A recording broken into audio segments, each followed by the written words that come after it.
Okay, we're going to do some fascia release with the spoon. Smiley face optional, but highly recommended.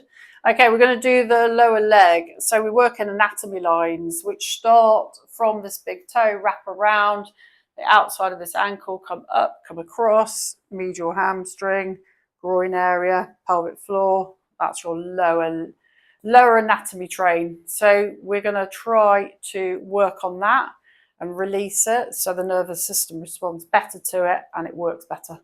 Okay, so you're going to open up your ankle joint here. So you need to allow this knee to drop back so you're not right over the top of it with your knee. So just pull your sock down. And you're just going to try and get into this little cavity joint here where all the soft tissue, ligaments, tendons come from the toes and come all the way up. So we're going to start holding the spoon either end, and you're just going to pull from the bottom up and then take your spoon off and then put it back down to pull up. So you're not pulling and pushing, you're just pulling the fascia up towards the knee. Don't go on the bone. You will soon shout if you do. It's not very nice.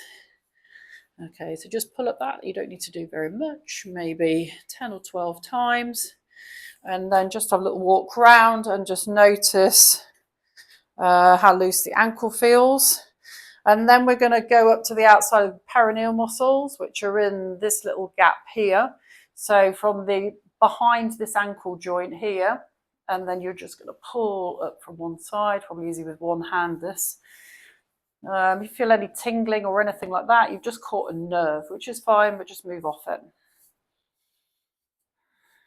Got quite a lot of nerves going on and a lot of tendons in this area.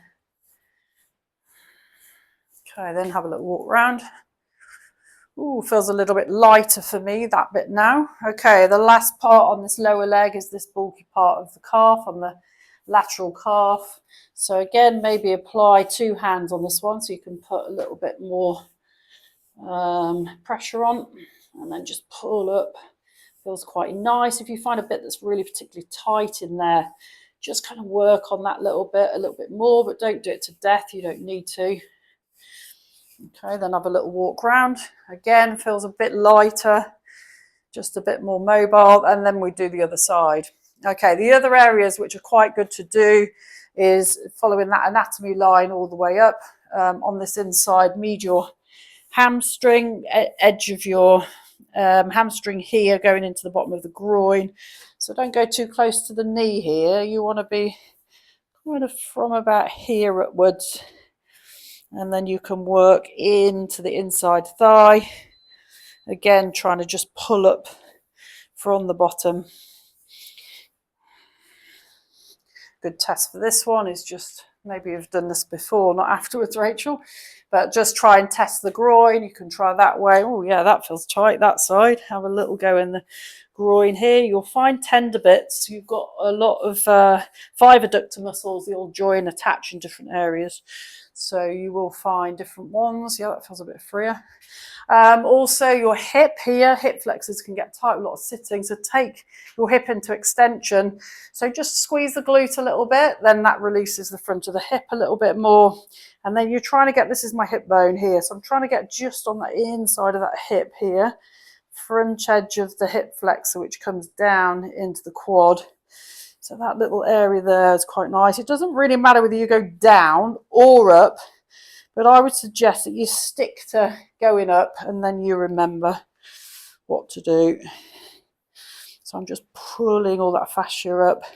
Then you can get more into the groin area if you feel you've got a lot of deep adductor muscles in here, which attach onto that pelvis. Really affect anterior tilting of your pelvis. Okay, now have a little walk. You might feel it, a little bit freer through the hip. Try just a little bit of hip extension there. Just might feel a little bit easier to do. And this can be applied anywhere really, but it's good to know your anatomy to do it.